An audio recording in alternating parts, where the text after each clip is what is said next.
Exam खत्म हुए और नजर चली जाती है करेक्शन स्टार्ट हो गया, करेक्शन कैसा हो रहा है, हमारी करेक्शन लीनियंट होगी या डिफिकल्ट होगी, मार्किंग टफ होगी या इजी होगी।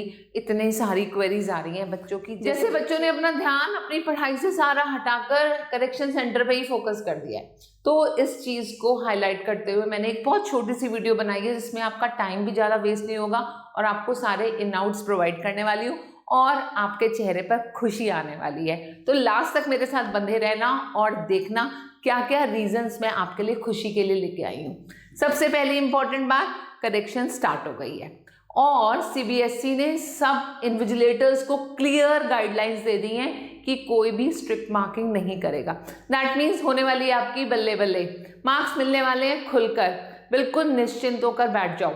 एंड उसके साथ साथ मैं आपको एक बहुत इंपॉर्टेंट बात बता रही हूँ, मैंने आपको एग्जाम से पहले जो बताया था वो बहुत सारी चीज़ें आपकी मार्किंग स्कीम में बिल्कुल क्लियर लिखी हैं कि अगर बच्चे ने क्वेश्चन अटेम्प्ट किया है, सिर्फ उसकी फिगर भी ड्रॉ की है या सिर्फ उसका फॉर्मूला भी लिखा है या सिर्फ उसकी यूनिट्स की कौन कौन सी वैल्यूज़ हमें दी हुई हैं, उन सब चीज़ों पर भी मार्किंग होनी है।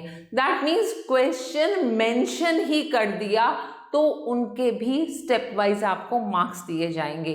तो जहाँ पर आप सोच के बैठे हैं ना ये क्वेश्चन में तो मैं कुछ करके नहीं आया, इसमें तो 4 में से कुछ मिलने वाला नहीं, तो वहाँ भी आपको 1 या 2 मार्क्स मिल जाएंगे।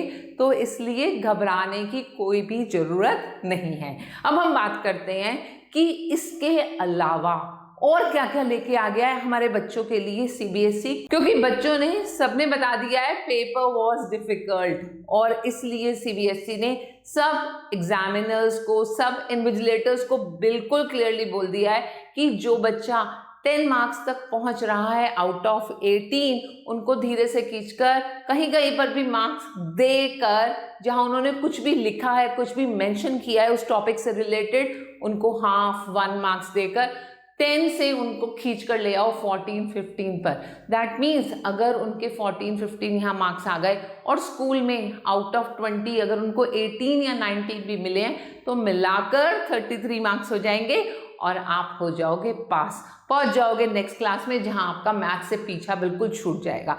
तो कोई टेंशन लेने की ज़रूरत नहीं है, हम आपके साथ हैं, सीबीएसई आपके साथ है, इन्विजिलेटर्स आपके साथ हैं, एग्जामिनर्स आपके साथ हैं। और फिर भी अगर कोई बच्चा फेल हो रहा है तो उसकी कॉपी दी जाती है दूसरे एग्जामिनर को, उसको रीचेक करने के लिए, भाई देख लो इसमें कहाँ पर मार्क्स दे सकते हो और इस बच्चे को पास कर दो किसी भी तरह से और बच्चा अगली क्लास में पहुंच जाए।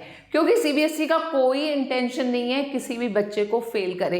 इतनी इजी, इतनी लीनियंट करेक्शन पॉलिसी बना दी है सीबीएसई ने कि बच्चे अपने आप खुशी खुशी पढ़ाई करें और पढ़कर नेक्स्ट क्लास में पहुंचते जाएं और अपनी सक्सेस स्टोरी लिखते हैं। तो इसलिए टेंशन मत करो, तैयारी करो, क्लास 11th में आने वाले हो, ये सोचना शुरू कर दो कि 11 में पहुंचकर आपने कौन सी स्ट्रीम सेलेक्ट करनी है, आप कौन सी रोड को फॉलो करने वाले हो, आप अपनी कौन सी मंजिल पर पहुंचने वाले हो। और अगर वहां पर आपको कोई दिक्कत आ रही है, आपको कोई काउंसलिंग की रिक्वायरमेंट है, कोई गाइडलाइंस की जरूरत है, तो अंजना मैम आपके पास बैठी हुई हैं। You can have 1-to-1 counselling sessions with me. I can give you directions with stream to take and what are your future career options. मिलती हूँ जल्दी फिर से एक नए अपडेट के साथ।